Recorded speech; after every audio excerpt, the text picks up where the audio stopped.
SIR તેમજ મતદાર સુધારણા કાર્યક્રમ અંતર્ગત ભાજપના ઈશારે ફોર્મ નંબર 7ની સ્વીકૃતિ સામે આજે ભુજ ખાતે કોંગ્રેસ પક્ષ દ્વારા ધરણાનો કાર્યક્રમ યોજવામાં આવ્યો હતો।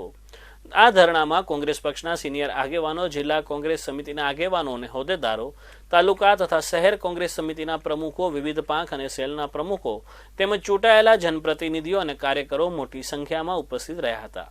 કોંગ્રેસ પક્ષના આગેવાનોએ આક્ષેપ કર્યો હતો કે મતદાર યાદીમાં સુધારાના નામે ફોર્મ નંબર 7નો દુરુપયોગ કરી લોકશાહી પ્રક્રિયાને અસર પહોંચાડવાનો પ્રયાસ કરવામાં આવી રહ્યો છે, જેનો કોંગ્રેસ પક્ષ ઘોર વિરોધ કરે છે।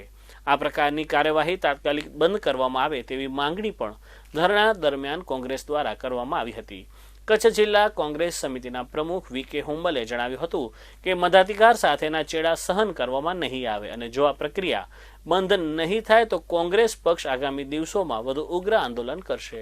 અત્યારે કચ્છ જિલ્લામાં મતદાર સુધારણા જે એસઆઈઆરની કામગીરી ચાલી રહી છે, એમાં કચ્છ ભાજપ દ્વારા મોટે પાયે મત ચોરી કરવા માંગે છે, જેમને સાચા મતદારોના 66,000 નામો સામે વાંધા લીધેલા છે અને એવું કહેવામાં આવ્યું છે કે આ મતો કમી કરો અને અમારા ધ્યાન ઉપર આવ્યું કે આ દેશના બંધારણે દરેક નાગરિકને એક મતનો અધિકાર આપેલો છે।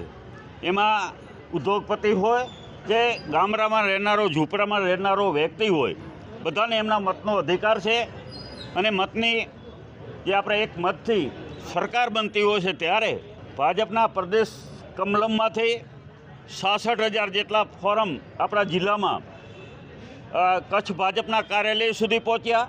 કચ્છ ભાજપના કાર્યાલયમાંથી દરેક પ્રાંત ઓફિસ સુધી પહોંચ્યા અને એક મોટો અફરાતફરીનો માહોલ અત્યારે ગુજરાતમાં બનાવી દીધો છે। સમગ્ર ગુજરાતમાં 10 લાખથી વધારે નામો કમી કરવા માંગે છે। આપણે એસઆઈઆરની કામગીરી બીએલઓએ ખૂબ શાંતિપૂર્ણ રીતે 1 મહિના સુધી કરી। અમે આજે કલેક્ટર સાહેબને મળીને એ જ વાત કરી કે બીએલઓ ઘરે ઘર ફરી અને મતદાર યાદી સુધારણાની કામગીરી કરી છે અને કામગીરીના અંતે કચ્છમાંથી 2,14,000 મતો કમી થયા છે। તો પછી અમે બીએલઓએ જે કામગીરી કરી લીધા પછી જો આટલા બધા વાંધા આવતા હોય તો બીએલઓએ ખોટી કામગીરી કરી છે, એનો જવાબ આપો। તો આ ખોટા નામો જો નીકળશે એક પણ નામ, તો અમે અધિકારીઓને પર કીધું છે, કલેક્ટર સાહેબને પર કીધું છે કે તમારી જવાબદારી બનશે। વહીવટીતંત્રના વડા તમે છો, તમારી જવાબદારી, પ્રાંત અધિકારીઓની જવાબદારી, મામલતદારોની જવાબદારી અને બીએલઓની જે અત્યારે છે એની પર જવાબદારી બનશે। અગાઉ પણ આપણને બધાને જાણકારી છે કે જ્યારે ભૂકંપ આવ્યો ત્યારે કાટમાળમાં અનેક શિક્ષકોને આ લોકોએ ભાજપવાળાએ ફણસાવ્યા હતા। ખોટા બિલોમાં સહીઓ લઈ અને હજારો શિક્ષકો હજી પણ કોર્ટના ધક્કા ખાઈ રહ્યા છે। અમે બીએલઓને પણ આ જ વાત કરી કે તમે ક્યાંય ખોટું કામ કરતા નહીં। કોઈ અધિકારીનો તમને કોઈ આદેશ આવે તો આદેશ પણ માનતા, ખોટો આદેશ માનજો નહીં।